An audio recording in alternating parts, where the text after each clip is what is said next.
I'm so hungry I could eat the ass end out of a dead rhino. I should have had you get me 3 of these things.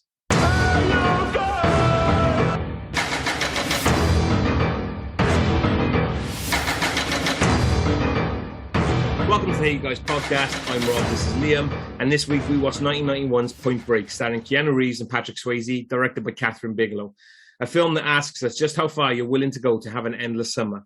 Keanu plays Johnny Utah, a once famous college football player who has now become a rookie FBI agent, whose speciality seems to be shooting targets in the ring. He goes undercover to catch some surfing bank robbers. Swayze is Bodie, or as Laurie Petty calls him, the Bodhisattva? Now, I know I've got that wrong. He's the Zen master surfer who everyone follows literally to their deaths.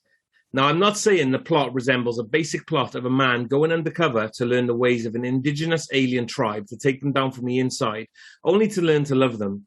But James Cameron was married to Kathryn Bigelow at the time, so I'm still saying he got the idea from her. You think so? Well, it doesn't matter because no one's ever... You're the only person on planet Earth comparing this movie to Avatar. Like, how can you not be comparing it to Fast and Furious? It's insane. It's the same film. I mean, obviously we want to talk about Point Break, but I find it almost impossible to talk about this film and not talk about Fast and Furious. They're exactly the same films, but they really are. James Cameron was married to Kathryn Bigelow. Yeah. He did steal the basic plotline. I'm sorry, it happened. Oh, no, but I mean, let's be clear. I mean, he's stolen the plotline from a whole bunch of movies for Avatar. We've talked about before the fact that it's an amazing experience, but yeah, the storyline's been done a million times. But what I love mostly about this, I think it's just the fact that it is made by Kathryn Bigelow. Like, she is totally overqualified to be making this kind of movie. Yep. And the fact that you say James Cameron is executive producing it, there's just too much talent for what is a fundamentally pretty ridiculous concept. You know, FBI agent goes undercover as a surfer. Oh, who's going to be the FBI agent? Keanu Reeves. Is that not a bit on the nose? It doesn't matter. It's going to be amazing. And you know what? It is amazing because it is direct. We'll get to the remake further down the line, but what is this movie without an incredibly talented director? It's a bit of a nothing action movie. It's a straight to Netflix movie in 2022. It seems to delve deep into what I would imagine is the surfer culture of that time. But it doesn't do it heavy-handedly. That's the beauty of it. Like, it celebrates it without kind of throwing it in your face. And again, I think it comes back to the Kathryn Bigelow and the script. I mean, she's elevated genre movies before. I mean, we've done Near Dark on this podcast. I mean, if you haven't seen it, well, one, go back and listen to our podcast. But that is... On the surface, it's just a vampire movie, but she elevates the material. Same with Blue Steel, you could argue that, she elevates the cop genre. And she does that here. This could just be a dopey surfer movie, or it could just be a dopey cop movie. But instead, it's neither. It's a brilliant cop movie. It's a brilliant extreme sports movie. But most of all, it's a brilliant secret friends movie. Is that what we're going to call it? It's all just done really, really well. I mean, Keanu Reeves at some point is channeling his inner Ted. Oh, 100%. Even when he's not supposed to be, he kind of is. It just can't be helped. When he grabs that guy's hair and he goes, "That was a big sucker, saved your life." That was Ted all over. Yeah, but when he delivers the famous lines, the famous, "I am an FBI agent," he's not supposed to be.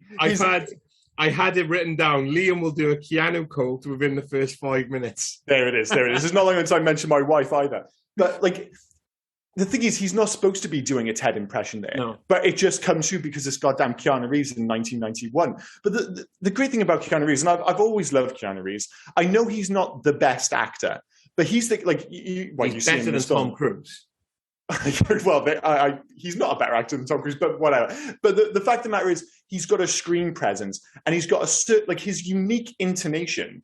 It might not be the most kind of traditional acting style, but what it means is every line is oddly memorable. And obviously, for a film like this, you need someone who's believable in that role. And when he's delivering these lines, you buy into it. There's a reason it's Keanu Reeves and it's in America. I mean, imagine if it was the Welsh version. It's why you would never get a Welsh version of this film. It's all right, but I'm not an FBI agent. It just wouldn't sound the same, would it? And you wouldn't have it set at Barry Beach or Porthcawl. Yeah, well, there's no way Bodie is bigger than Maya Weir, you couldn't have it. It just sounds ridiculous. But coming from his mouth, it's just, it's bang. You mocked me last week, didn't you, when I was saying park? It's like this. We're chasing him through the park and everything. Like you could not have, especially at Cardiff point. But I think it'd be a tongue sell as a movie. Point Break sets a port calling thing. You said about his lines. He has a low-key line that nobody ever seems to quote, but I was in stitches when I heard it. It's when he first meets John C. McGinley, and John C. McGinley goes on about how we don't drink, we don't smoke, we don't do this. And Keanu says, I take the skin off chicken. He's a good man. But then he picks up a donut, Keanu Reeves, and he just looks at me and goes, I love these things. Then you get the whole line, you're a young, dumb, full of cum. And he says something about having an arsehole shortage. And as he walks off, Keanu just goes, not so far. Like, it is such a low-key line, but I was in stitches, honestly. Well, the big part of it, and there's numerous reasons why this film works, but a huge part of it is just the chemistry and the screen presence of the two leading men. Like, those are all, like you say, that's a perfect example. It's a nothing line. And while it's not, again, traditionally the best acting, it sticks with you. You're not sure why. Like, why does the line, Utah, give me two? Like, why does that? It's such an odd quote. I was like, when we were younger, my brother and I always used to say that to her. Utah, give me two. And I thought it was just us being insane. But then you grow up and realize it's on people's T-shirts. Yeah. It's just one of those movies. And one of it, yes, the screen presence of the actors. Swayze is fantastic in this. Keanu's fantastic in this. Laurie Petty's brilliant in this, Gary Busey. And it's not just they're brilliant individually, they all have amazing chemistry. Of course, the core of the movie is that chemistry between Reeves and Swayze, and you totally buy into it. Yeah. But a movie to have not just one set of like amazing chemistry, the chemistry between Keanu and Petty is amazing. And then like Busey, and despite the fact that they don't have much screen time, actually, the stuff between Busey and Keanu Reeves is fantastic as well. They seem to click pretty much straight away, and it's like they've been partners for absolute years. They do everything so well together. I wanted to say though, Keanu gave him a bit too much shade at the beginning of that when they first met, and they go to the scene of the bank robbery, and then they go and work the crime. Yeah. The car, sorry. They work the car. People were joking about Pappas's theory. So he's asking Pappas to give him the theory. He's like, I want to know your theory. I want to know your theory. But then when Pappas gives him the theory, he starts taking the piss out of him as well. It's like, dude, you've been on the job for 45 seconds. Just give him a minute. Well, that felt, again, a bit rushed. And it's the reason that maybe like the high point of the film is still the Swayze and Keanu stuff. Because one of the things you notice when the film starts, or certainly once they're introduced to each other, which is very quick. And it's one of the big, like the silliest, like in a very silly film, when the most ridiculous thing is they're looking for the surfer gang. And he finds them immediately. He accidentally the first thing he does is walk in, and the first girl he talks to just happens to be Bodhi's ex-girlfriend. Like you forget about it quickly because the film's so good, but it's fundamentally ridiculous. What does she call him, by the way? Bodhi Zaffa. What the fuck is that? It's horrible. It's my least favorite line in the film by a country mile. Said, and then it's never mentioned again. Nobody ever it's because it's a horrible line. They call him the Bodhisattva. Nobody ever says it again. That was not needed, but it's stuck in my head. Like, what the fuck does that mean? Why are you saying that? No, I don't like it. The only thing I'll say about it is that it kind of fit, like, because I was trying to kind of get my head around his character, because of course he's so likable at the start, and they have this relationship, and you can see why it clicks. They hardly say anything to each other, but you can feel the chemistry immediately in the way that Swayze's like kind of eyeing him up, and you can see almost like a kindred spirit. But Swayze's so brilliant in this film because he just oozes charisma. But when you like rewatch it and you really kind of pay attention, what you get is the fact that he's actually more of a cult leader. Like, he's full of shit. Like, that's his whole thing. He doesn't actually like. He spends as much time in this film convincing himself of his own bullshit as he does everyone else. Like, he wants to believe his own bullshit. You see it throughout the film when people are dying. It's like he cares for a minute, but then he kind of gets over it super quickly. Well, I mean, his friend, even like right up until that last moment when his friend died, and he's like, "Oh, we need to bury him," and he's like, "Nah, we'll just take the money and go." That's me. Yeah. Always right at the end when Roach is on the floor and they just grab the money and they drive off. Yeah, he says for a second. Yeah. I said it in my intro about how far you're willing to go to have an endless summer. That's all he wants. He just wants to live his endless summer. And he'll take people with him if they're willing to go with him, but he will drop them like a ton of bricks. I know we're going to jump straight to the end, right? I always thought he murdered Rosie. Keanu says, I found a hunk of meat in Tijuana or wherever I was in Mexico. Turned out to be Rosie, who lost a knife fight with somebody better. Mm-hmm. Now, I always thought it was Patrick Swayze who just killed him. Because That's what I always thought it was. But then as I listened to it again this time, I'm thinking maybe it was just Rosie just was a bit of a dick, got stabbed. Patrick just left him. Do you know what I mean? But yeah, that's how I saw it. Because Bodhi was saying about the fact that he couldn't do those things. So I wondered again if that was a bit of just low key in regards to Bodhi's always say, as you've already said, he is speaking shit. He's saying I couldn't do these things, but really he can. Well, that's the thing, though. Like he's in that moment. You're talking about the bit on the plane before the skydive. Yeah, he's like, I couldn't do that to her, man. She was my woman. We had moments, or whatever that bullshit he said. But he's in that moment. I thought he's convincing himself as much as Keanu Reeves, because he's saying like, I couldn't do that, but he knows full well that he still set those actions in motion. The only reason that Roach is doing that, is that his name? Sorry, not Roach. Rosie. Rosie, sorry. The only reason Rosie's doing that is because he told him to. The only reason Rosie is there is because he's useful to him. It's basically, you know, like, what's the kind of spy comedy with Eggsy in it? Kingsman. The Kingsman, yeah. Like, it's basically like Samuel L. Jackson's character, but more low-key. Like, he hates violence, so he just gets other people to do it for him. Like, I'm not going to do the list, which is surprising for me. But, he's like, oh, no, I hate violence. It's almost like, do it over there where I can't see it. But he's still the one signing the checks, telling people to do that. And that's exactly what he's doing. And he's constantly trying to convince himself, oh, I'm not that kind of person. But he's using everyone. Everyone's disposable. He just wants, one, to live the end of summer. And two, he just can't satiate his need for adrenaline, and that's where Utah comes in. He sees immediately this kindred spirit, someone like who not only can I push, but he can push back on me and take me to the edge. And it runs all the way through the movie. Towards the end, the only reason Bodhi gets caught is because he needlessly pushes the limits. Like he could have got away from Keanu Reeves earlier, but he waits because he wants to be chased.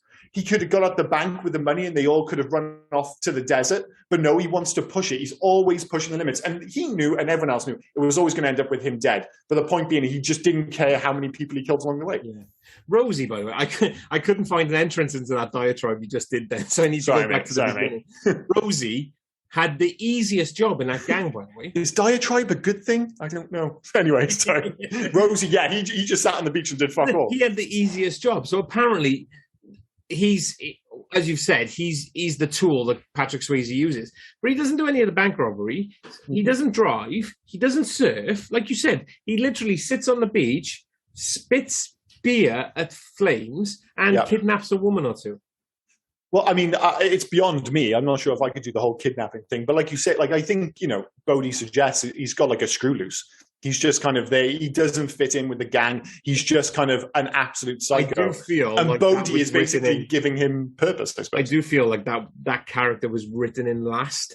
Like they needed some sort of plot device to get Keanu on the plane, and the only plot device would be Laurie Petty. And I can't watch Laurie Petty in early 90s films without thinking of Tank Girl, by the way. But it's Laurie Petty is such a shame because we obviously she's brilliant in this, and a few weeks ago we did A League of Their Own. She's fantastic in that, and she's just one of those. And it happens every so often to actors and actresses. They get their big shot. Obviously, this is a relatively big film, but it's a kind of she's a few notches down on the cast list. But then enough people like it, they're like, oh, we're going to give her shot, and her shot was Tank Girl, and Tank Girl it bombed, and her career never recovered. And it does happen to actors and actresses. And it's such a shame because she, again, oozes charisma and unique charisma. And above all else, 90s charisma. It's, this film is so definitively 90s. And it's from the very opening credits. Those credits, man, they're the most 90s ever. I love the oversized font, the crossing of the names, hinting at hinting at the homoerotic relationship to come between Swayze and Keanu Reeves. Like, even like the lighting when you're seeing the beach. Like, it's very Tony Scott-esque.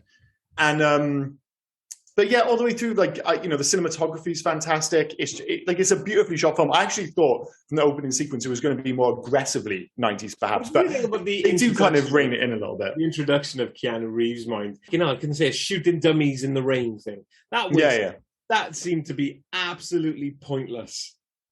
Well, they did kind of play it back a bit later, didn't they? Because there's the amazing chase sequence later on, which ends with one of the most romantic moments of all time, as they look into each other's eyes, and he can't do it, so he just unloads his clip, which I realise now sounds incredibly homoerotic. And also, I can't think of that scene without thinking of Hot Fuzz. Have you ever shot your gun in the air while just going yeah, in a really West Country accent, and gone But yeah, that's what I think of now. But like after that sequence, he comes back and Busey says, either you got too chummy with your friends, or you got scared. And I don't believe you get scared. And he's like, you never miss. And it's kind of like a reference back to that sequence. But I'm not sure if it's necessary. The introduction of the whole rain scene and him doing the weird tumbles, and it just seemed pointless. I don't think so at all, because what I think it did is establish that you were watching a movie with quite possibly the two most handsome men of all time. 1991, Keanu Reeves and Patrick Swayze are almost outrageously handsome. And when it's my favorite gif of all time, when he's done all the shooting and he gives him like the top marks thing and he does the classic Keanu Reeves thumbs up. I must have sent that gif about 1,000 times. And I think every time I send it, I sit and watch it for a minute, because I'm like coming from a totally kind of, straight guy, I was like, he's got to be one of the most handsome, beautiful things that's ever been created. It's ridiculous. And then Swayze shows up and you're like, Jesus Christ, I kind of want them to get together. They're just so handsome. It's ridiculous. You've just had it in my head. My son has just started learning how to do a thumbs up. So he's just walking around giving people thumbs up.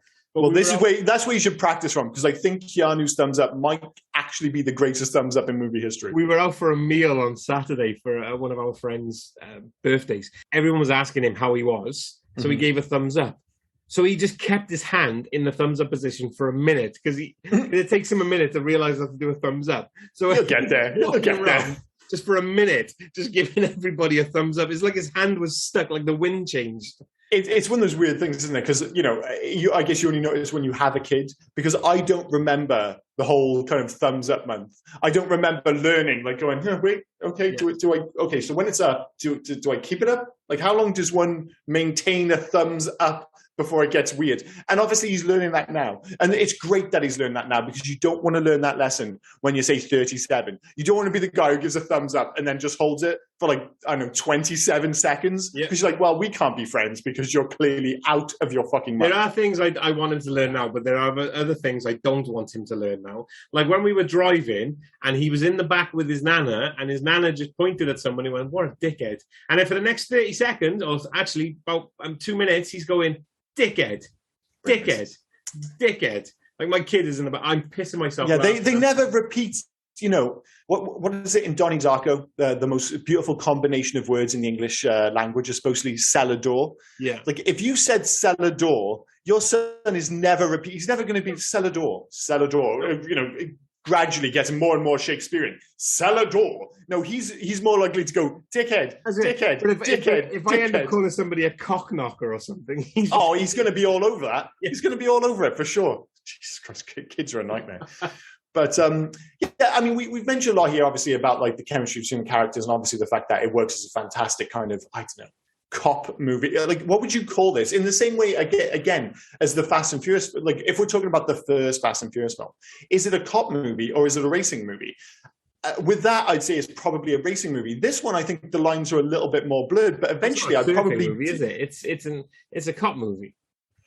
See, I was actually going to lean on the fact that it's like a surfing movie eventually. I think it's more about that lifestyle and, it being this kind of, this secret society is what they almost sell it as, don't they? With their speech and stuff. And when I watch the film, it's all beautifully shot, but never more so than the extreme sports sequences. The most beautiful moments in this film are when they're surfing and when they're doing the skydiving sequences are shot so amazingly. And the cinematography by Donald Petermans, I think his name is, it obviously it shines throughout the whole film, but in those sequences in particular, I felt like when he got the script, he was like, okay, yeah, I'll make this film, but those are the sequences. And it was the same with the score. The score is fine for the most part, but for those sequences, it really shines. It really comes together, I think. The one thing it does do, the same as Fast and Furious, is it teaches us it doesn't take long to get good at something. No, it really doesn't. All you got to do is do a couple of flip-ups on a surfboard in the sand, and then you're ready to go surfing. And then the next day, you're ready to go night surfing. Same as learning to drive. All you got to do is cock up a couple of races, and then all of a sudden, you're ready to race at the highest level. Yeah, it's quite bizarre. And we did mention it earlier. I mean, there is an alternate universe where we're looking at Point Break 9 right now. You know, we're looking at Keanu Reeves surfing in space, which in and of itself sounds, of course, ridiculous. But say somebody knew nothing about the Fast and Furious franchise. Somehow they completely passed them by. And you showed them Fast and Furious, the first movie, and then you went directly to Fast and Furious 9. They'd be like, what the fuck happened? They wouldn't be able to get their head around it. Wait. They were just he was a cop and he raced cars. Now you've got those two guys in space. Dom is a superhero. He pulled down a building while fighting 100 guys. What the fuck? And you just wouldn't be able to explain it. Like, it is literally as if the Point Break equivalent is like you go from this film to Keanu Reeves surfing in space. It's no more ridiculous than what happened to the Fast series. You would actually go from this film to John Wick. How did he become? Yeah. Yeah, he's a superhero, but he's a jaded cop by the end. Exactly. That's where it would go, and it's absolutely insane. And it's not called Fast 9; it's called Magnets, bitch, because that entire fucking film is just all about magnets. It is all about magnets and guys in space. It's absurd. But there are actually like huge numbers of like really, it's not just the fact that it's an undercover cop kind of infiltrating an extreme sport or an underground kind of lifestyle. I mean, the storyline has been going on for absolute years throughout films. Charlie Sheen did one where he was a biker who went up against Michael Madsen. There's a film. Who's the American football player who became an actor? He was in O.J. Broken Simpson? Arrow. No, he was in Broken Arrow. Broken Arrow? Yeah. John Travolta? I said football player. Yeah, I know. I can only think of Christian Slater. I sent you the trailer for it before. It was called Stone Cold. Brian something or other his name is? I can't remember. Anyway, he was another biker. Brian Bosworth.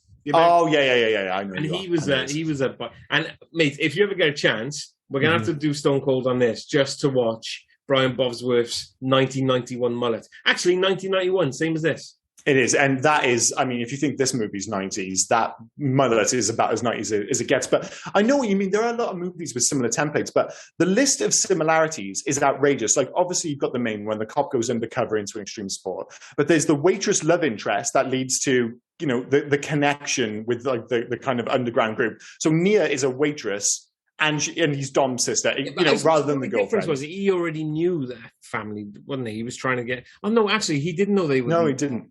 No, he didn't know that they were the actual bad guys, did he? Sorry. Yeah, and like one of the most obvious things, and I don't think it's ever been mentioned before, you know, obviously, I think, you know, we're at the point now where Fast and Furious is funded by Corona. But do you notice how much Corona is in this film? Yes. And there's so much Corona. Like, I only learned of Corona in the 2000s. How the fuck is it going? Like, it's still in 91. Well, it can't be an accident that there's Corona excessively used in this film, and then it's in Fast and Furious. The fact that he orders shrimp and fries, which is a really weird order. Dom and Brian eat shrimp and fries at the same fucking location. Yeah. And the whole letting the villain go. It's, you know, the villain, you know, the kind of anti-hero, I guess. It's the exact same setup. And as I said, it's a different world where Fast hit big and spawned other sequels. But like, make no mistake, Fast and Furious isn't in the same league as this film. It's a much better film. Did Patrick Swayze at the end of that film get taller? No, I think he had a haircut. Yeah, I know he had a haircut. Keanu Reeves' hair went longer, but for some reason he looked super tall compared to Keanu Reeves at the end of that film, compared to the rest of the film. Maybe denim jackets make you shorter. I don't know. Like he was slouching for the rest of it. Well, it was raining again, so maybe the denim jacket pulled Keanu down. Keanu just looks fucking dope in Rain Man. Like, he looks like I love almost everything about that final scene, except for that goddamn Australian cop. Like, he's got one line, and he's like, I am going to chew the fucking scene. We'll get him when he comes back in. That's the other line I hate. And it's that, like, at least it's followed by like that really cool Keanu. He's like, he's not coming back. Yeah. And just throws Why did they have to as well? Just say like, oh, because it's Australia, we seem to be on the outskirts of Australia. They seem to have hand-me-down guns. Like the one guy come out with what looked like an M1 Garand. Then you had a guy that had one of those old-school Thompson guns that had the clip on the side. Mm-hmm. It's like they just borrowed all their parents' guns from the war of the Pacific or something. It was insane. I was just looking at it thinking, are you just trying to say that this, like, they're already entering Mad Max territory at this time? With everything in this film, right? I already said, you can learn to surf really quickly. Mm-hmm. He just happens to infiltrate the right gang. I can believe all that. What I can't believe is how quick it takes to get a tuna on wheat or tuna on rye and 2 meatball subs. That's your big issue with this movie. Like that's the sandwich service is entirely too good. And the fact they only cost $7. Like, he ordered them, and then within 30 seconds he was like, "Yeah, use your food." Like, fuck off. Like, honestly, that is a bizarre bone to pick in a movie where a guy jumps out of a plane with no parachute. Well, I can believe that. It's Keanu Reeves. He's superhuman, mate. Well, I actually think he is. And it's one of the things, again, that makes this movie work is the fact that he is so believable as an athlete. There's a reason he's played a football player in a million films, that he's a great martial artist. Like, when he's in this film, like, everything he does, like, I know you mentioned the fact that he learns to surf really quickly, and it is mildly ludicrous. But if anyone is going to, if you're going to believe anyone's learned to surf that quickly, you're like Keanu Reeves. And you can see it from, like, the beach sequence. It's just like it should be, again, a nothing football game on the beach. It's the best football game on a beach ever played. It like, is shot brilliantly. Like, if you want to see a comparison, as much as I love Top Gun Maverick. I knew you were going to fucking say this. Well, no, this is me being negative about it. Like, I don't know what they're playing. What are they playing? Like, 2 quarterbacks playing football at the same time? They're playing offense and defense at the same time. Yeah, it makes no sense. It's absolute nonsense. And it's shot, I know it's supposed to be homage to the 80s. But then you see this, and I'm like, no, that's football on the beach. I mean, the football on the beach for Point Break sets it up perfectly, because everyone is following Bodhi. Do you know what I mean? People are protecting Bodhi. People are loving Bodhi. Mm-hmm. And what Keanu Reeves sees is he has to prove something to this guy to actually be involved, to get into. So he does. He chases him down, tackles him into the beach. He has to do something violent to be accepted. And then all of a sudden, everyone's willing to step up to Keanu, and he goes, no, this is Johnny Utah. And all of a sudden, everyone's like, oh, that dude. Yeah, I know. Like, he's introduced himself as Johnny Utah. Yeah, I'm not convinced that these surfer dudes are all going to be banging to college football. Like, oh, Johnny Utah from the Rose Bowl 2007, you threw like fucking 120 yards. It's like, really? You suddenly know all this stuff, but you didn't recognize. Yeah. Like, again, if you were watching college football, if you were into college football, and he was the quarterback, one of the most handsome men alive, you're just like, come on, dude. Everyone would fucking know. The Rose Bowl is one of the biggest games in American sports. And you think if he's not rocking around, or someone hadn't heard that he's a cop, he's the worst undercover agent of all time. Well, he's using his real name. He's a terrible undercover agent. He's a terrible. I did feel, when he said he turned his knee inside out, from a man who's turned his knee inside out.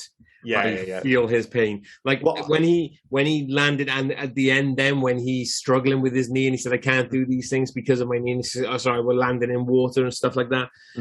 I've gone through that pain as well. The limping, everything. Mate, I felt for him on that one. And they use it to such good effect. Like, the whole thing about this film is like, you've got 2 guys who are just constantly pushing each other, and you've got this chase, and you almost don't want one of them to lose, because you are playing on the idea that they're at this like equal level, and they're just going to push each other until it goes over the edge, which obviously it ultimately does, and it takes his banged up knee. And it's nothing like visual about it, but there's something about the way they shoot it and the sound it makes, and his scream of anguish, where if you've had a bad sports injury before, you can just totally, like, as soon as he lands, like, oh, that's a bad one. His knee's out. He's done his knee in again. But yeah, it does make for one of the most memorable sequences of a movie, awash with memorable sequences. For a film which has got so much heart, so much character, and outside of, you've almost got 2 different kinds of beautifully shot scenes. We've already mentioned the cinematography for these beautifully staged surfing sequences, and the parachuting sequences, skydive sequences, there it is, Jesus Christ, which of course are helped by the fact that, we're talking about the fact that Keanu Reeves is an amazing athlete. It's only Patrick Swayze jumping out of planes, very clearly. Yeah. Which was, and he did it, I think he did it like 55 times. That's fucking awesome. Like, there's that one shot, I never really think about it, but he's like, adios amigo, like, to the camera, and he just falls the fuck out of the plane. I'm like, that is so baller. I mean, to be fair, mind, I do love the fact that they can have full-blown conversations with each other in the air. Like, when it's telling Johnny, who is the equivalent of 2 house lengths away, and all the wind is just flying in his face, and they're going, come on, Johnny, over here, use your arms like a bird. Over here, mate, come on. Yeah. It's not like, even when they're like in the kind of vice like man grip together, and they're screaming at each other's face. That's not happening. You're not hearing shit when you're trying to drop in like a rock. Drive 70 miles per hour and open the windows with your windows open, and then try talking to the guy. I know, in the how's it seat. going? Yeah, it's another one of the parts of this film, kind of noises in space and Star Wars, where you just kind of accept it because the movie's so good. But of course, it's absolute nonsense. Having meatball subs in 30 seconds doesn't work. Of course. I mean, it's only, the 40th time you've watched it, you suddenly pick that up and go, wait a minute, this doesn't make any sense. Those sandwiches are far too quick. I picked that one up since I was a kid, but I haven't had a platform to actually tell people about it till now. Well, I was giving you the benefit of the doubt, I was already preparing for the response, which I knew would be, no, I noticed the first fucking time. I'm calling bullshit on that sandwich service. Yeah. Just not having it. Ridiculous. Do you know what I want to see, though? I want to see the spin-off film of Tom Sizemore's character, about how he's going undercover to get heroin off the street and things like that. That's a good one for the video game section. That dude was like, it was literally, he was living Johnny Utah's life just from the drug angle. Yeah. Like, do you think I like this hair? Do you think I like these clothes? I've been working on these guys for 3 months. Yeah. 3 months. And he was uncredited, dude. Oh, it's unbelievable. Like you talk about, again, a guy showing up for like a scene and fucking slaying it, Sizemore and so on. Like, we were just talking, obviously, about Top Gun Maverick. I would love to see Point Break Sizemore. Like, I don't even want his character's name. I just want it to be Sizemore. That'd be absolutely fantastic. He was so good in that little scene. And, of course, Anthony Kiedis. Oh, dude, Anthony Kiedis slays in this film. Yeah. Like, he's so... What is it he says as well? What's his line? Oh, well, they've got that whole setup where it's like, okay, I get it. This is what you tell me, locals rule, and that yuppie insects like me shouldn't be surfing the break, right? Nope. That would be a waste of time. That's it. We're just going to fuck you up. Yeah. Did you recognize him as well, by the way? Of course I recognize that buddy from Cyborg. Yeah. What's his name? Vincent Klin. It's a shame he wasn't used more regularly, because in this film, and in particular in Cyborg, which is a film I would actually quite enjoy doing on this podcast, because I worry it hasn't held up, but I would still enjoy going back to it. I mean, I can tell you it hasn't held up. No, it probably hasn't. But when I was younger, at least, I actually found him a genuinely threatening screen presence.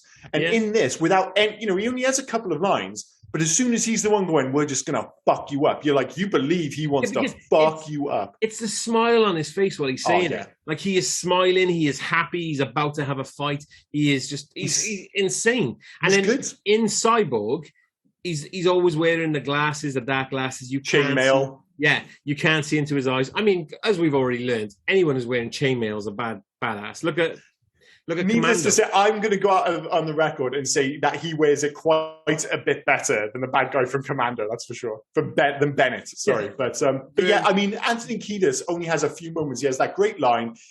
Nobody has listened to music as intensely as Anthony Kiedis does when he's on the bed. He's just like smashing the bed up because he's just like that into rock music. He's selling the shot to the leg as well, isn't he? Let's be fair. Dude, we've mentioned it before on this podcast with other movies, that sometime after the 80s, they stopped doing, or obviously this is an early 90s film, I appreciate that, but they stopped doing those really impressive squibs.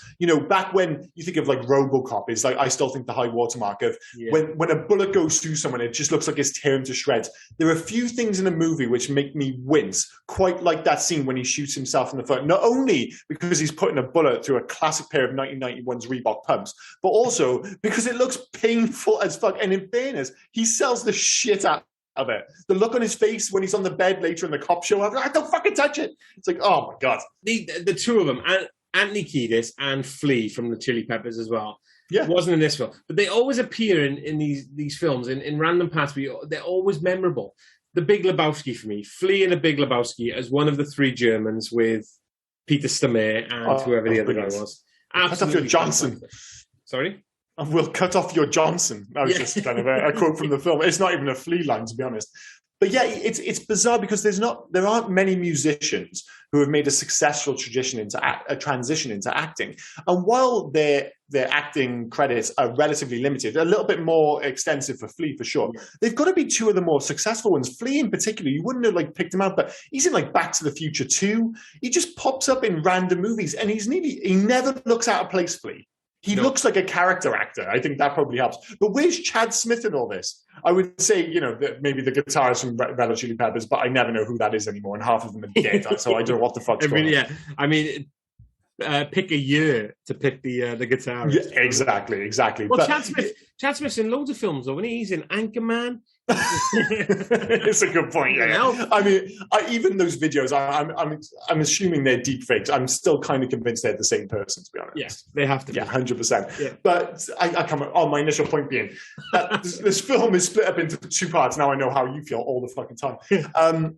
That you've got these beautifully shot kind of extreme sports sequences, but then the action sequences are so kinetic, and there's some of the best you'll find in the genre. Like that sequence with Anthony Kiedis, the shootout in the house, amazingly shot, amazingly staged, the way they build it up beforehand. The tension with the lawnmower.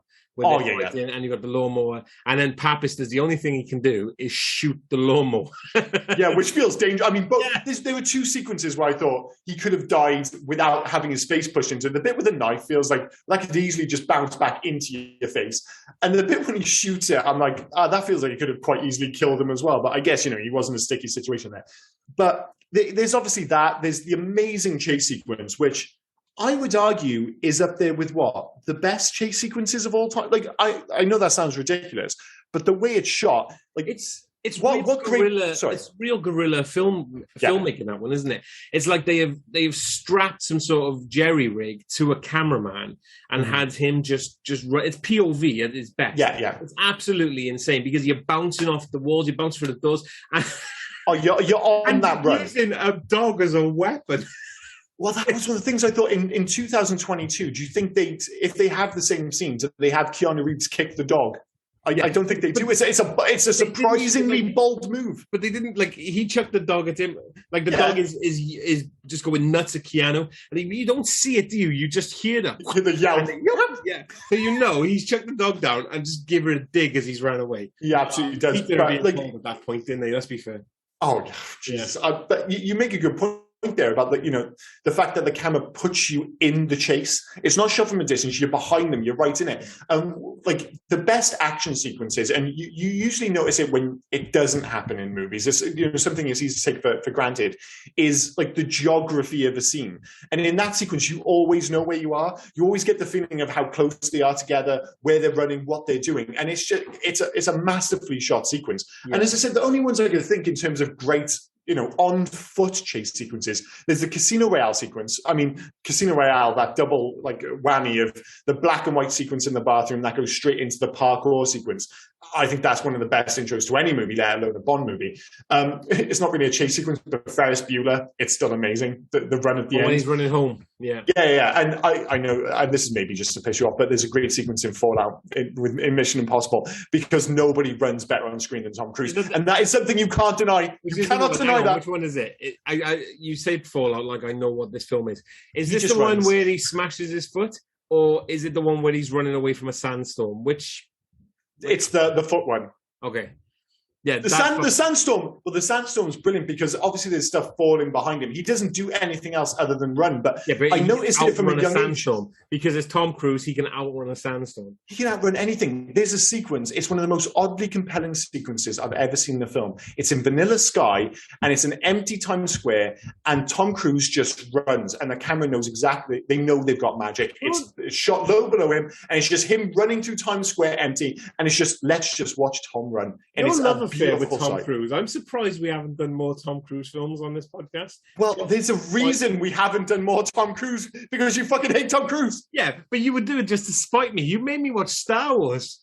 Oh, that's a good point. But I know where to draw the line. As far as I can tell, there's nothing you hate more than Tom Cruise. But maybe that's a good shout. So maybe Tom Cruise next time. But yeah, there's that sequence. There's the shootout in the house, which is fantastic. And then I love the fact that obviously after that he knows that they don't say anything, but there's this kind of knowing moment where it's like, well, I know you're a cop, and I know that you know that I'm a cop, and yet they still go through the process. Skydiving, you mean? Yeah. And you think of that, like, I thought it was just going to go straight into the skydiving sequence, but this is the kind of movie it is. Rather than go straight into an action sequence after that, where you think it's going to go, they just have this beautifully choreographed skydiving sequence where it's almost like Bodhi is trying to convince Utah, like, still, he's like you would see it as like this challenge where it's like, even though he's a cop, even though he knows I'm the robber, I think I can still convince him to let go of this life and live the life with me, and and live on the edge, because we're going to have this beautiful moment together. And they totally sell it. Like I said, the cinematography, the score in that moment, it just feels like it comes out of nowhere. Like, you just have this beautiful skydive sequence. I don't see it that way. I see it as getting him to lower his guard. Like, we're going to play mind games with him. He's going to lower his guard.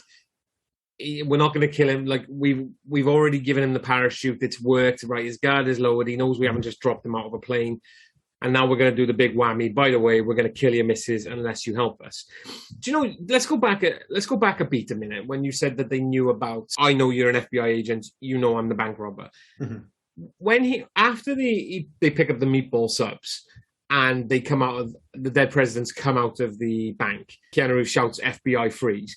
You can feel, even though you can't see his face, you just see the shadows of his eyes. Yeah. You can see the hurt in him, can you? And that's sold magnificently well. It's like the hurt, I let you into my group. I thought you were one of us. And it turns out, no, you're just trying to arrest us. And then everyone is just like, right, we need to leave. He's FBI. We got to go before he finds us. And Bodhi's like, no, I see this as an opportunity to play one more game. To move forward once more. To the fact as well, where when he does get him to rob the bank, he's like, no, we're going to hit the vault. Because he's just trying, once again, to push more and to see what Johnny does. To the fact that Johnny got shot.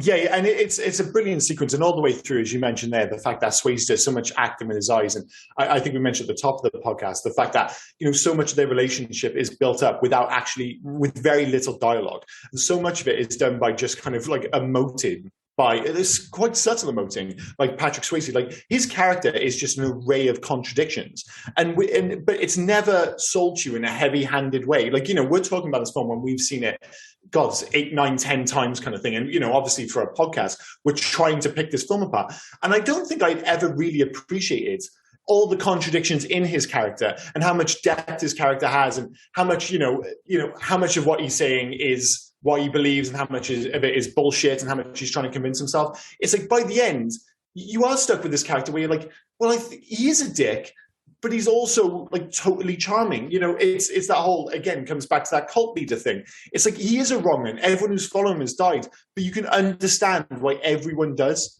without there being, a big kind of speech or anything. You see the way, like, when they have the sequence, like, round the fire, when he's talking, the way everybody looks at him, there's like a sense of awe. And that scene as well, in the light of the flames, as he's talking, everyone's hanging on his every word. I said there at the beginning, he's like the Zen master. Everyone is just following on his every word. So the Bodhi, like the Bodhisattva. The Bodhisattva, yeah, whatever the fuck that is.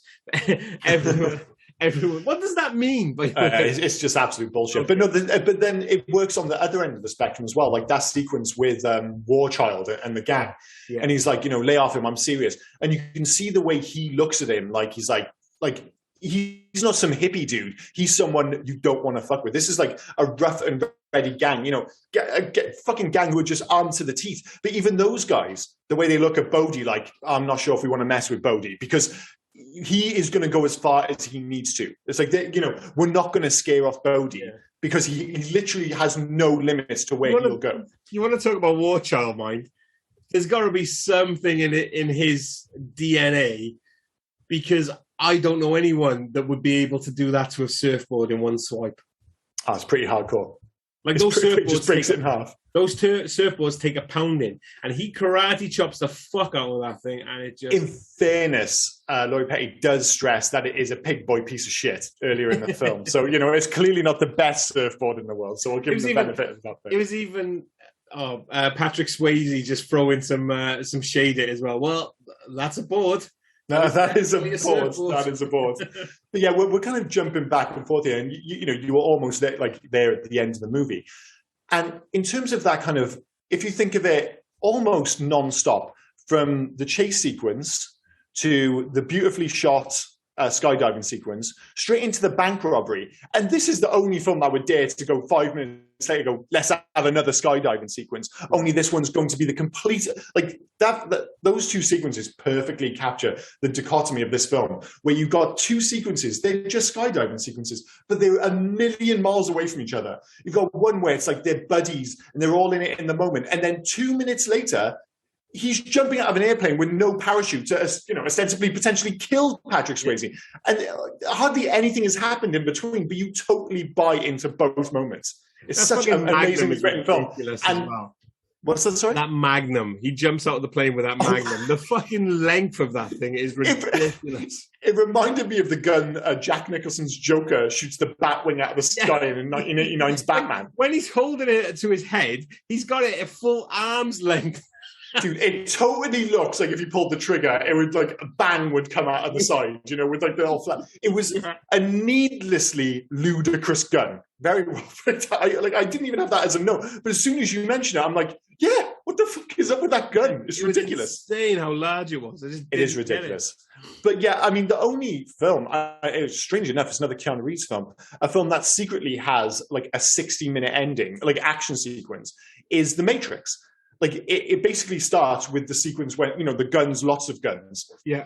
From that moment on, it's basically a non-stop. It just goes action sequence, action sequence, action sequence. And you're like, it's only when you stop and realize, like, Jesus Christ, that is so much they've managed to pin together and yet still work on a narrative level. And they do the same here. It's like chase sequence. Okay, they have that one moment when you have Laurie Petty, or what's her actual name? I keep calling her Laurie, Tyler. Tyler. You have Tyler and Keanu Reeves in bed together. Again, speaking to the 90s nature of this movie, in what looks like an Athena poster. Only people of a certain age will know what an Athena poster is. But it's basically that. But it goes from that straight into the skydive, straight into the bank robbing sequence, straight back into another skydiving sequence. And I mean, the last shot in particular, the bit when he does indeed jump out of the plane because he hates him that much, because he loves him that much.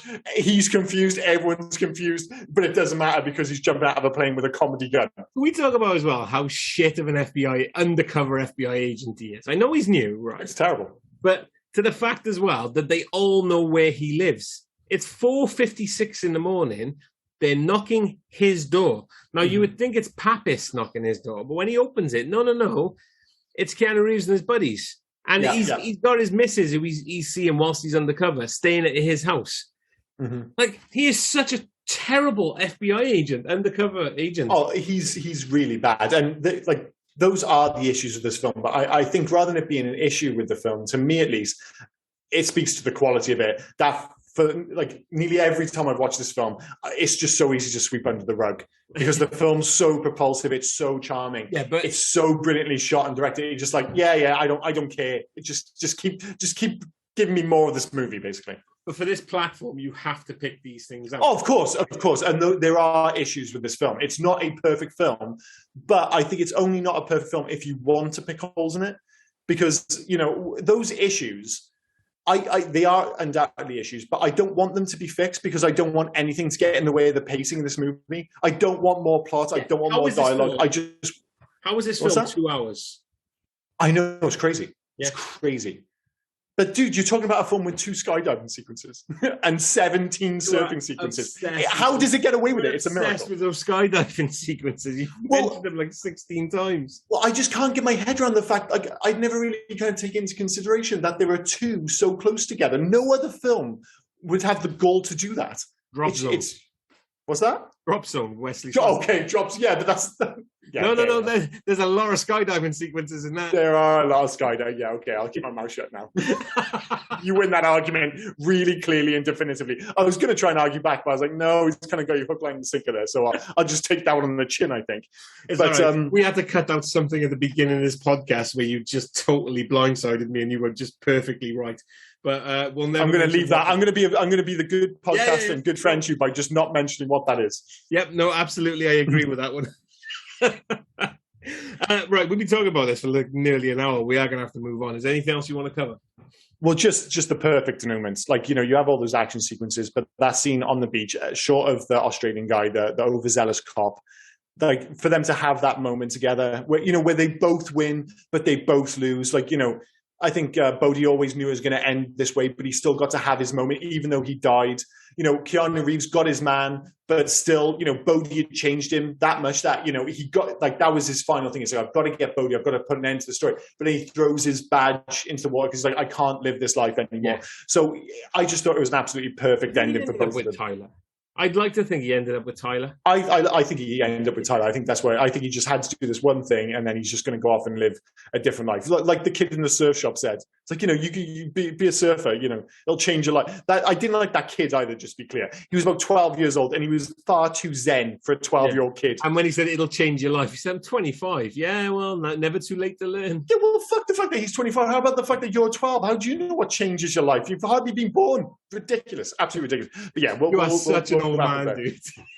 Oh, dude, speaking of old man, one last thing. I was wondering, when can I start playing the Busey card in real life?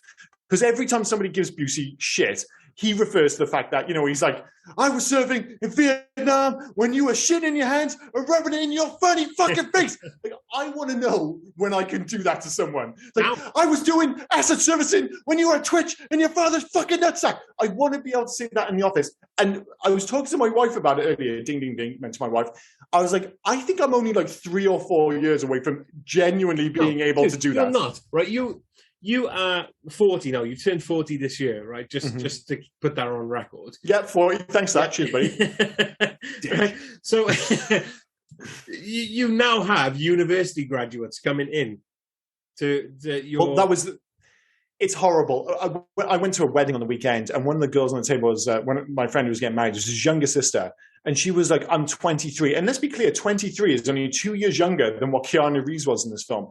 And I suddenly did the quick maths, and I was like, I could legitimately be your father and it wouldn't be weird. I mean, it'd be weird if I turned out to be exactly her father, but that idea that if I had a 23-year-old daughter, I would have had that kid when I was 17. It's like, that could, people I know have got 23-year-old kids. And at that moment, I was like, I might have to kill myself. And you grew up in Cardiff, so it's not unfeasible. No, it's not unfeasible at all. It's not unfeasible. But yeah, on that incredibly low note, let's move on to loves and hates. Do you want to go first? Yeah, Keanu Reeves, absolutely. Patrick Swayze, absolutely. And actually, I might put them two together. Their chemistry was really good. So they're going to be Keanu Reeves, Patrick Swayze together. You can't have them not together. They have to be together. They're only separated by death. Extreme death. Pappas, I fucking love Gary Busey. Like the whole diving thing. He said, I've been on the job for 22 years. What's rescuing bricks blindfolded got to do with bank robberies? It really has nothing. I don't know why the hell they were going down swimming for bricks. It made no goddamn sense. No sense. It felt like a kind of late 80s, early 90s, odd trope. He says a fantastic line about how he's been on the job for 22 years and the streets have got cleaner and the sex dirtier or something like that. And I thought that was just fucking... No, wasn't it the streets have got dirtier and the sex has got cleaner? Yeah. Either way, I mean, I just thought it was good. I was in the moment at the time. Yeah, it doesn't matter which way. It's just the fact that Gary Busey's delivering the line. That's all that matters. And I've always loved him. I always think he's great in films. He was in this film for about 30 seconds. But John C. McGinley, he delivers asshole to a T. It is good. It's brilliant. The only weird thing is that he's not black. That's the only strange thing. We kind of, obviously growing up in the 80s, you expect the angry chief to be black. Yeah, so the fact that he is not only white, but make no mistake, John C. McGinley might be the whitest person who's ever lived. Look at 48 Hours. You had the black police chief and that absolutely angry. And we've said it. Beverly Hills Cop. Beverly Hills Cop, the same thing. But but John C. McGinley in this is fantastic. He is just... Oh, yeah. No, he is really some good. Of the lines, really some of the lines he delivers, he's just chewing that scenery as best as he can. Yeah. And you're so happy when he gets punched by Gary Busey. Yeah, I bet he is, Yeah, that's ace. Sorry, but I didn't, man. I do apologise. No, that was it. That was my 3. Cool. Well, I got to have the same thing. More specifically, how great Keanu and Swayze look in this film. I know you were more critical of the intros. I think they were absolutely pitch perfect, just because I think they look fantastic. Donald Peterman's cinematography, especially for the extreme sports sequences. I think the surf sequences in particular are just amazingly shot. Probably, the fact that obviously they're not doing the tricks, but they hide it in a really smart way. Yeah, with the way it's shot, fantastic. And I just mentioned a moment ago, but the thematically perfect ending, the way they both win, they both lose. You know, they both almost got what they wanted, but lost along the way and stuff. I just thought it was a perfect way to end a nearly perfect movie, other than those little nitpicks we mentioned. So I guess hate for me. What do you hate? This is tricky. No, it's not. The fucking meatball subs. It doesn't take that. It's not that quick. Okay, fair enough. I mean, I'm a little upset I didn't get to eat them, but yeah, they were served quickly. Yes. Yeah. Like they would have already been there, so they would have been cold and horrible. The fucking Bodhisattva. Yeah. I didn't get what it was. I don't know why and you keep saying it wrong. I'm pretty sure it's Bodhisattva. I don't know what it is. And whatever it is, you don't like it. Yeah. It's just the weirdest fucking thing. Like it was thrown in like it's a big thing. Nobody's mentioned it again. Nobody explains what it is. It was a pointless entry into that dialogue. Like his name is Bodhi. Leave it at that. Nobody calls him that other thing. Yeah, I mean, like I said, if I was going to make some kind of, illogical jump, it'd be the kind of subtle nod to him being almost like a cult leader. But I agree with you. I do not like that term at all. Yeah. I just don't like it. It just sounds weird. Yeah. And lastly, it's the length of time that a character is in there, because I wanted to see more of him. Tom Sizemore.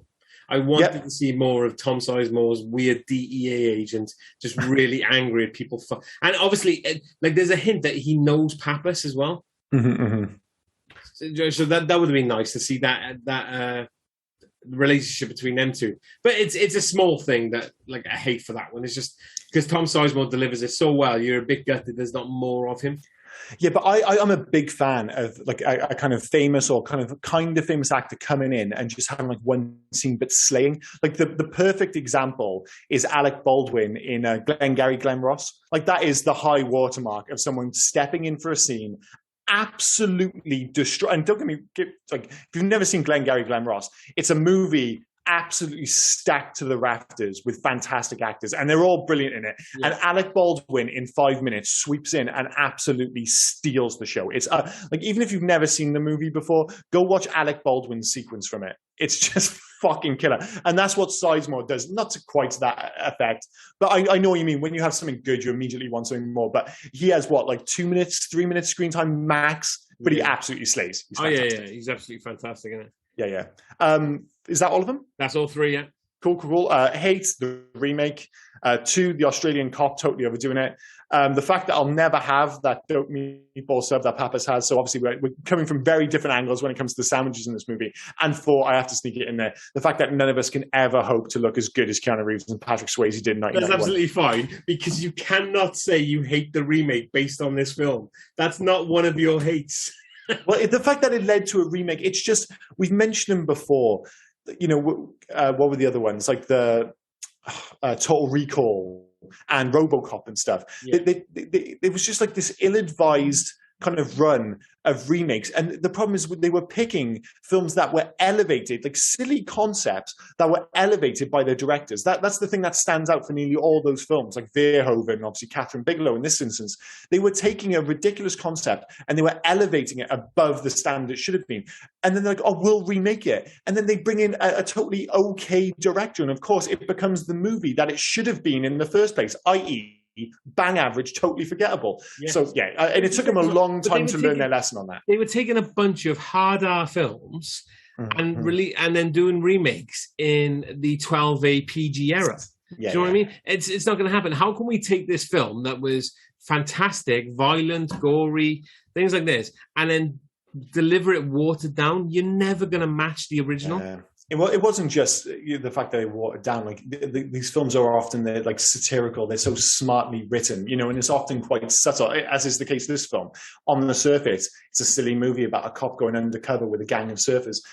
It's not that simple at all. It's incredibly well written, incredibly well acted, and it's got so much more depth than it appears to on the surface. But of course, if you just do a remake and take the basic concept and give it to someone not as talented as Kathryn Bigelow, which, let's be clear, is most directors, you end up with a completely so-so. I've never even seen the whole. I tried to watch the remake, and it was exactly what I thought it was. It's not even terrible. It's just in the same way that RoboCop wasn't terrible. Even Total Recall isn't terrible. They're just forgettable, and that's almost more. Total Recall remake, Point Break remake might have been a little bit better, just a little bit, if they weren't called Total Recall or Point Break.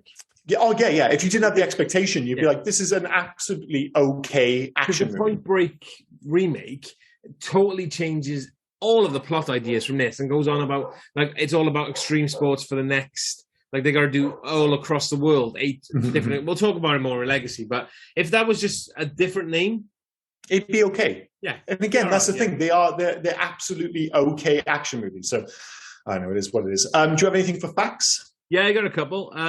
We've already said it. Patrick Swayze did a total of 55 jumps for this film. The film was originally called Johnny Utah. When Keanu Reeves was cast in the title role, the studio felt that this title said very little about surfing, and by the time Swayze was cast, the film had been renamed Riders on the Storm, after the famous song by The Doors.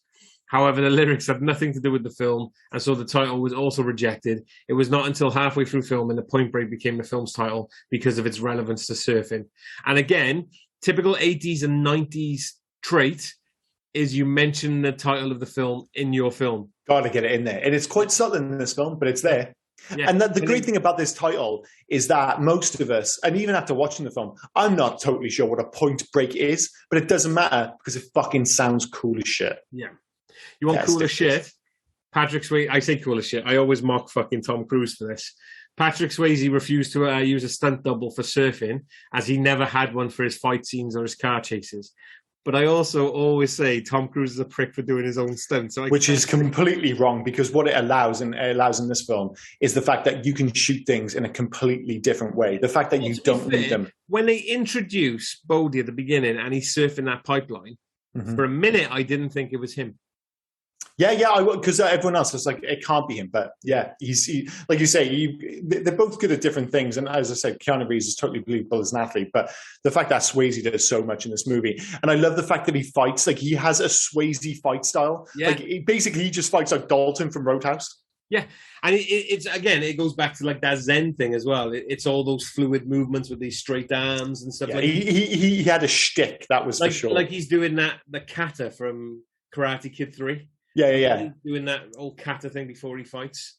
Yeah, he was the kind of thinking man's action star for a few years there, at the end of the 80s, early 90s for sure.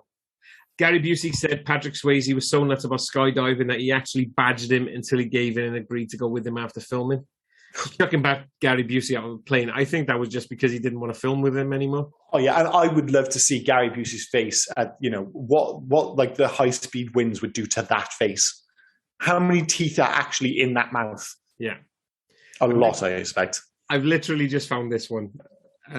Tyler explains to Johnny Utah that Patrick Swayze's character is named Bodhi, the Bodhisattva. Bodhisattva is a term in the Buddhist religion meaning an enlightened being who, out of compassion, forgoes nirvana in order to save others. Bodhi means wakefulness. Still don't like it. I still think it's shit. Yeah, me too. The scene in which Utah jumps after Bodhi without a parachute was tested by the Mythbusters.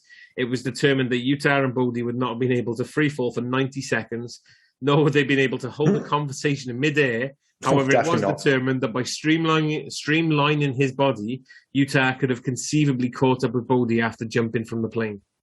Wow, fucking awesome. It's such a cool scene. I love the emotion. And he just shout, fucker, just jumps out of a plane. Psycho. What does he say when he lands? You are one radical son of a bitch. Yeah. Again, that line should be dog shit, but Swayze's delivering it, so it's fucking cool.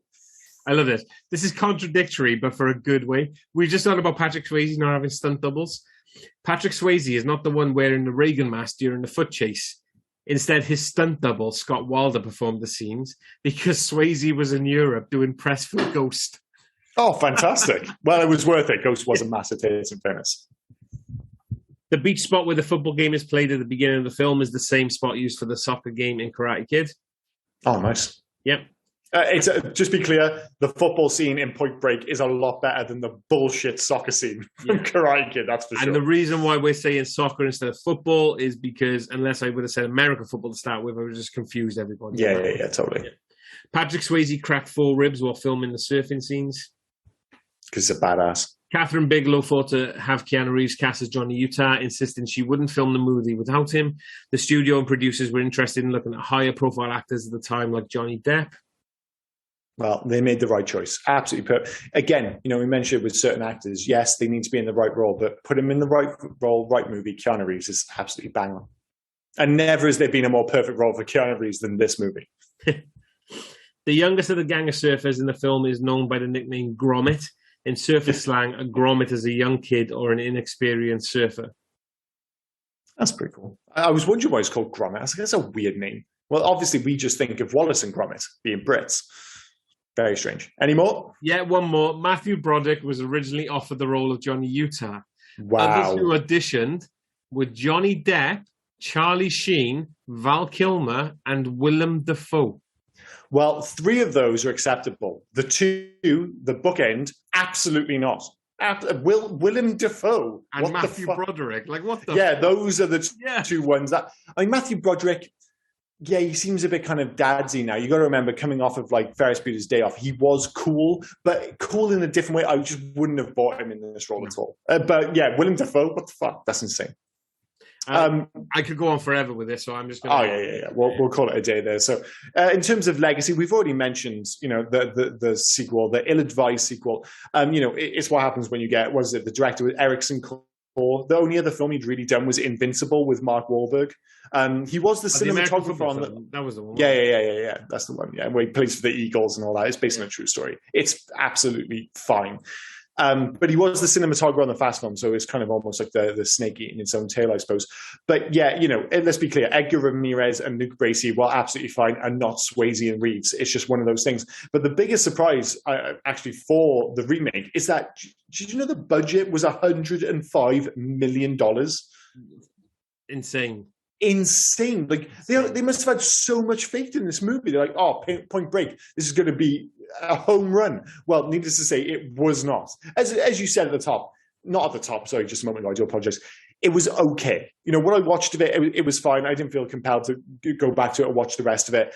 But that is it. It's an absolutely okay film, which would have benefited from not being called Point Break. But then, of course, it wouldn't have got the $105 million budget, I suppose. But yeah, that is probably its greatest legacy. You mentioned it earlier, the fact that it's mentioned in Hot Fuzz. Have you ever shot your gun in the air and gone, ah? Like, it's just one of the things. You've never seen Bad Boys 2.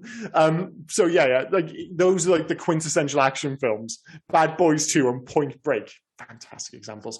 I've heard this referred to as a wet western. It's the only wet western. Porno. It does sound like a porno. Well, supposedly it's also seen as the ultimate female gaze movie, which I find really interesting. I've never heard the term female gaze. Obviously, I've heard the male gaze, made most famously by Silence of the Lambs, and how that kind of almost subverts the male gaze, because usually the male gaze is it like objectifies and sexualizes women, but in Silence of the Lambs you famously see it from her perspective, so you know how she's being treated and what it's like to be looked at via the male gaze in a role such as hers. But in this, instead of objectifying men, it humanizes them. Of course, make no mistake, it still has Keanu Reeves and Patrick Swayze looking hot as shit. There are still elements of this film which almost look like a Diet Coke advert from 2007. But it does humanize them. It does give them that kind of... And I think that feeds through in their relationship. And I'm like, perhaps you wouldn't get that with a male director. Maybe you needed Kathryn Bigelow to bring that through in the script. So yeah, the fact that it's a wet western and the fact that it's the greatest female gaze movie of all time, I think they're probably its greatest legacies. But that's pretty much what I got for it. Yeah, I haven't got much for legacy. Oh, the only thing I do have for legacy is they did do a stage play. Did they really? Yeah, they did a stage play for Point Break. But what was interesting about it was you had all the actors playing all the characters, Bodie, Roach, Tyler, but Johnny Utah was actually played by a member of the crowd. They would pick them out of the crowd, like Green Day, and then Johnny Utah would actually have to do the play. Yeah. And all the other characters will put him in his spot and tell him what to do and read the lines and stuff. Yeah, that's kind of fun. Yeah, they had a stage play with it, which is not a one-for-one recreation by any stretch, but an interesting take on it. It kind of gives that like fish out of water thing that they were looking for with Johnny Utah. Yeah. Well, he totally pulls it off. But Yes. In terms of the soundtrack and score, I've mentioned it a few times earlier. I mean, it was by Mark Ishlam who did the score itself, and he's got this really kind of eclectic list of films he's composed: Crash, The Accountant, The Conjuring, Argo. But as I said, for the most part, the action sequences all perfectly fine. It's the extreme sports sequences, both the cinematography and I think the score in those moments really bring those sequences to life. And I think that's where maybe his work is at its best, certainly in this film. Yeah. But as for the soundtrack itself, to me, it almost feels like a bunch of 90s songs made for this movie. They feel like kind of generic of the era kind of songs in the background. But I couldn't pick one of them out of a crowd. There's quite a bit of music in this film. I don't know any of them. One of the songs that I remember from that soundtrack. No, it's quite bizarre, quite bizarre. But in terms of video games, I mean, there wasn't a Point Break video game. My immediate reaction was basically if you just do it on the NES and make a California Games Surfing section ripoff. But then I started thinking about, okay, what would I actually want? Because I don't want them to recreate the movie, because one, I don't think that would work as a video game. So it's like, okay, firstly, developer, who could pull this stuff off? And the obvious one was Ubisoft. So you could take the parkour from Assassin's Creed for the chase sequences. And they also do games like Riders Republic, which is basically an amalgamation of extreme sports into one game. So I think they've got all the kind of, cover everything, but they're to ostensibly make it basically more of a kind of a lifestyle sim, albeit one with surfing, skydiving, and robbing banks.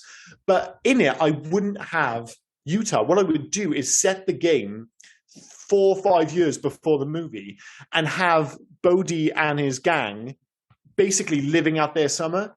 So to make the summer work, you've got to pull off an array of bank robberies a la Payday, if you've ever heard of the video game series. And then if you pull off the bank robbery successfully, then you can go have fun doing surfing sequences and skydiving and stuff. So, I would have Ubisoft making a cross between Payday, Assassin's Creed, and Riders Republic, ostensibly. Oh, nice. We've mentioned it a bunch of times. That sounded super. Oh, nice. I mean, bullshit, but nice. We were talking about that on the weekend at the wedding. That nice is one of the worst things you can say to someone. Oh, how do I look? Nice. It's like, oh, that's bullshit. No, okay, right. Nice. Should we start again? That was a marvelous suggestion, right? Thank you very much. I called you my son. That was a marvelous suggestion, Liam. That was brilliant. Well, when the ladies there actually said, pull out your thesaurus, because she's a primary school teacher, they're always encouraged to use their wow words. So that's what we'll go for. More wow words on the podcast, please. What I would have, and we've mentioned it many times on the podcast, and no, it's not Uncharted. No, it can't be every week, of course. Square Enix, I would basically just do a Sleeping Dogs-ish ripoff. That's a good shout. That's good. Oh, so you go the opposite route and have the Johnny Utah version. Yeah, going on because Sleeping Dogs, you had the drive-in and the bikes and everything and the chase sequences. It can't be that hard to introduce, maybe not so much the surfing element of it, but the skydiving, the extreme sports. Now you've got me on this idea now, which I think is brilliant, magnificent, wonderful, and fantastic, of course, and nice, without question. But I think your plan is actually really good. And what you could do is set it between Point Break, basically the skydiving sequence at the end of Point Break, and when he meets him on the beach. Because one of the things he mentions is the fact, I went to Cuba, I nearly caught you. And he mentions all these places. And you could always have a globe-trotting tour of you being Johnny Utah trying to chase down Bodhi. So you almost have an array of open world set in all these kind of amazing locations. So it fills in the gap, which is a year or so. Yeah. So I think that'd be pretty cool as well. Yeah, it'd be awesome. So I think we got two absolutely stone cold solid. I mean, they're both great ideas. Yeah. At first I was like, I think, and obviously I'm kind of, don't smoke up my own ass there. But considering I was really struggling at first to think of a video game concept, I think we got two pretty good ones then. If anybody wants to take up Point Break as a video game option, that's for sure. Yeah, absolutely. Hit us up and we'll give you some ideas. So, scores and recommendations. Recommendations, unsurprisingly, yes, a million times yes. And I will continue to tell people to watch this film because it's aged like a fine wine. There are elements which feel a little bit 90s, but this film hasn't lost a step at all. It's as brilliant now as it was back in 91. So I still think it's one of the greatest action movies of the 90s. I don't think that's an exaggeration to say so. And I think it's actually probably aged better than most 90s action movies, in fact. So, I would certainly recommend it. I'm going to give it a 4, but just to be clear, if we were marking this out of 10, it'd be a 9. So I'm going to say it's a very high 4. It's knocking on the door of 5. And I think if you ask me tomorrow, I might say 5. But today, I'm going to say 4, but strong 4. I would recommend it to others as well. You've already said it. It still holds up as a great action film to the point.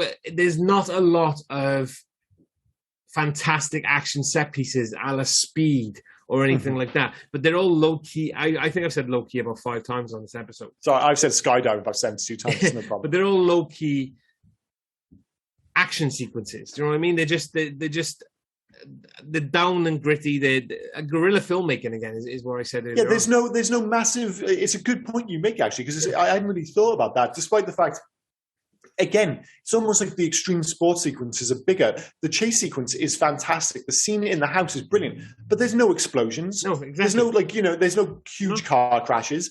Like you say, it is like you said, low key, undoubtedly. Yeah, so I think it's great. I would recommend it to others. I've always enjoyed this film. It's such an easy watch. 2 hours flies like you wouldn't believe. Mm-hmm. The chemistry between the two characters is absolutely fantastic. Yeah, but again, like you, it is a 4. It doesn't push that 5 mark for me, but it's still an absolutely fantastic watch. So 4. Yeah, I like to be quite picky with my 5 stars. Like really, when I'm talking like 5-star action films, I really am talking about the likes of Predator, of Die Hard kind of thing, Aliens. And as good as this film is, it's not quite, and those films are 10 out of 10 movies kind of thing. This is a really strong 4, but it's still a 4. It's not quite in that category, but it's still one of my favorite action movies in the 90s. And I'm almost amazed at how well it's held up. So it's on Amazon Prime at the moment if you've got the subscription. If you've never seen it before, do watch it. If you haven't seen it for a while, watch it again. It's probably just as good as you remember. So yes, that has been Point Break. So the only thing we need to do before we wrap up is what's the movie for next week? Yeah, well, it's your turn, isn't it? We did Point Break, my turn last week. So have you got an idea? Jesus Christ. We've already talked about it and I forgot. You're going to have to tell the listeners what movie I've already picked. You're kind of going behind the curtain here. Usually we say, what have you picked? I'll act surprised. Well, no, because we do often, that does occasionally happen, but this, because of just reasons, we've had to plan ahead a little bit because of holidays and stuff. And I, for the life of me, can't remember what fucking film I agreed to. You want to do the Sandlot Kids? Oh, the Sandlot Kids, of course. How could I forget? It's because I'm watching too many baseball movies. Bizarrely, I watched Mr. Baseball today with Tom Selleck. We talked about that a couple of weeks ago. It still holds up. Yeah. I still love that film. Don't get me wrong. It's a little bit dated in terms of his views on Japan. I don't think you get away with that in 2022. But I'm not amazed you've seen it. But I really think that you, me, and my brother are the only 3 people in the UK who maybe watch Mr. Baseball. It's ridiculous. But I bizarrely ended up watching it today. Dennis Haysbert's in that, isn't he? As well.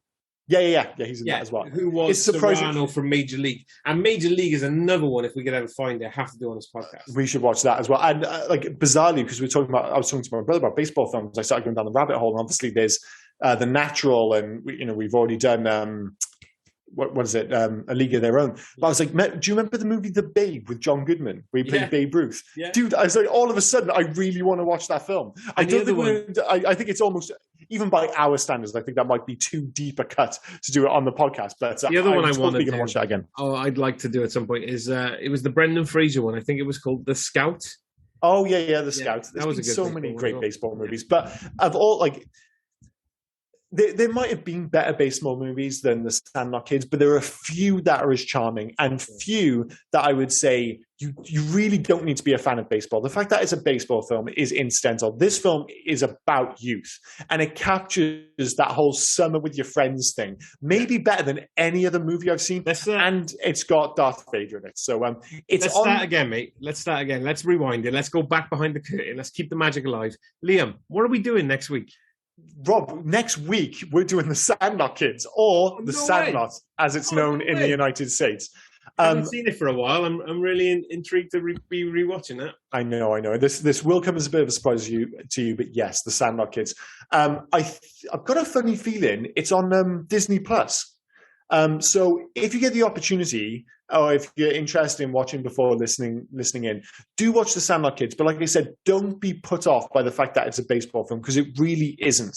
This is a film about youth, and it captures it absolutely amazingly. The scene at the swimming pool with Wendy Peppercorn, absolutely timeless. It's a great movie. We saw Wendy Peppercorn as well, didn't we? she was in another film we did recently. We actually. Oh yeah, you pointed it out to me, didn't you? Oh well, we'll find out for next week. That can be the, if you're listening next week, you'll find out what Wendy Pepcorn has also been in. And it's on Disney Christ. Plus. It is on. Disney. So as long as I can still speak, do check it out on Disney Plus. You won't regret it. It's a super charming film, and it's probably only on for like 90 minutes. But yes, this has been Point Break, and as I've just found out, next week is going to be The Sandlot Kids. So please join us next week, and thanks as always for listening. Cheers, guys. Bye-bye. Cheers, guys. Bye now. Oh, and before we forget, here is Rob with all the finer details. Got to get through those, dude. Yeah, so basically you can find us on Twitter, Instagram, and Facebook at HeyYouGuys80s. We're also on email at HeyYouGuys80s@gmail.com. Please feel free to drop us any recommendations, any corrections or omissions we may have missed from any of the films that we've covered. Just get them in. And also, if you could, please leave us some 5-star reviews. That would really help us. And we'd like to thank, as always, Darry Fletcher at Darry Doodles for the fantastic artwork that we're now producing. Cheers, Darry. Thanks again for listening, and we will see you next week. Cheers. Bye. Hey, you guys!